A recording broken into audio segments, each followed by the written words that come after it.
Hello friends, welcome to real life story. और आज की स्टोरी है गृहस्थी की गाड़ी। अगर आपको स्टोरी पसंद आए तो वीडियो को लाइक कीजिएगा और चैनल को सब्सक्राइब कीजिएगा।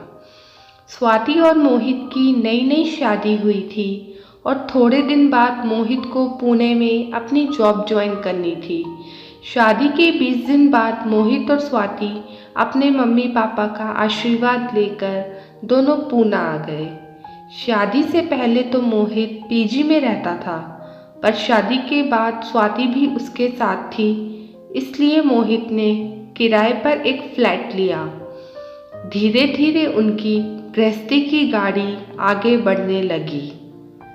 एक दिन मोहित ने स्वाति से कहा, स्वाति, अभी हम दोनों मिलकर घर अच्छे से मैनेज नहीं कर पा रहे हैं, क्योंकि शादी से पहले हम दोनों ही पीजी में रहे हैं और वहाँ इतनी जिम्मेदारियाँ नहीं होती थी जितना अब हम महसूस कर रहे हैं। इसलिए अब से तुम घर के खर्चे मैनेज करोगी कि घर में किस चीज़ की ज़रूरत है।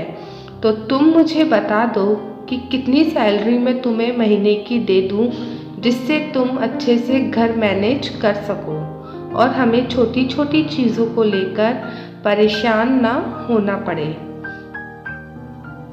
तब स्वाति ने कहा, मोहित, ये सब तो मुझे भी अभी इतना नहीं पता चलता है। हाँ, फिर भी तुम मुझे आईटीए से पैसे दे दिया करो।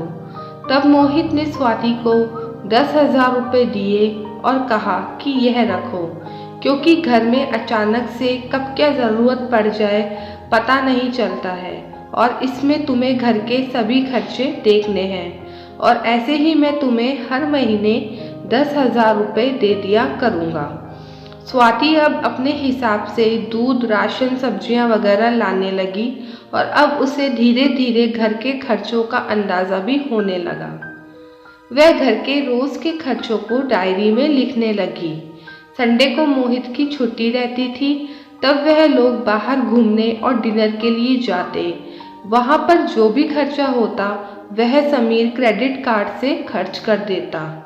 स्वाति उन खर्चों को अपनी डायरी में नहीं लिखती थी, क्योंकि उसे उसकी दीदी की बात याद आ जाती थी कि स्वाति, तू पागल है क्या? ऐसे अगर पति अपने क्रेडिट कार्ड से पैसे खर्च करते हैं तुम्हारे ऊपर, तो वो उपहार है तुम्हारे लिए, उनको क्यों डायरी में लिखती हो? तेरे बचे हुए पैसों का हिसाब मत दिया कर मोहित जी को। ये पैसे तेरे हो गए हैं, रख ले चुपचाप। जब तक तू नहीं बताएगी उनको कैसा पता चलेगा कि तेरे पास पैसे बचे हैं? तू तो उन बचे हुए पैसों से शॉपिंग करना तेरे लिए। थोड़ी होशियार बन।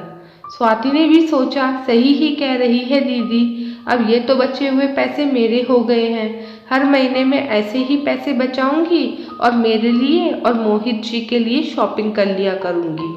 यह सोचकर स्वाति खुश हो गई थी और वह मोहित के क्रेडिट कार्ड से खर्च रुपयों को घर के हिसाब में नहीं लिखती थी। कुछ दिन बाद एक तारीख आई और मोहित को उस दिन ऑफिस से सैलरी मिली। मोहित ने घर आने के बाद स्वाति से कहा, लो स्वाति, इस महीने के पैसे। ये तो 5,000 है मोहित, आपने तो 10,000 बोले थे ना हर महीने के। तब मोहित ने कहा, स्वाति, जब हम संडे को घूमने गए थे तो वहाँ मैंने क्रेडिट कार्ड से 4,000 का पेमेंट किया था, तो उसका क्या? वह भी तो घर खर्च में ही लगे हैं ना। तो 10,000 से तुम्हारे पास उनमें से 4,000 रुपये बचे होंगे ना, तो वह और यह मिलाकर काम चलाओ। और यह कहकर मोहित मन ही मन हंसते हुए मोबाइल देखने लगा। स्वाति का मुंह खुला का खुला रह गया। कहाँ तो शॉपिंग की प्लानिंग कर रही थी और कहाँ मोहित ने एक झटके में उसकी सारी प्लानिंग को धराशायी कर दिया। कहाँ स्वाति मोहित को लूटने चली थी और इधर तो पतिदेव ने ही उसे 1,000 रुपये की चपत लगा दी। तो इस कहानी से हमें सब पत्नियों को ये शिक्षा मिलती है कि अगर हम पत्नियां शेर हैं तो हमारे पति सवा शेर हैं।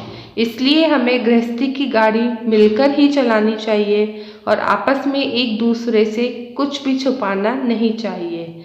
तो अगर आपको कहानी पसंद आए तो वीडियो को ज़रूर लाइक कीजिएगा और चैनल को ज़रूर से सब्सक्राइब कीजिएगा।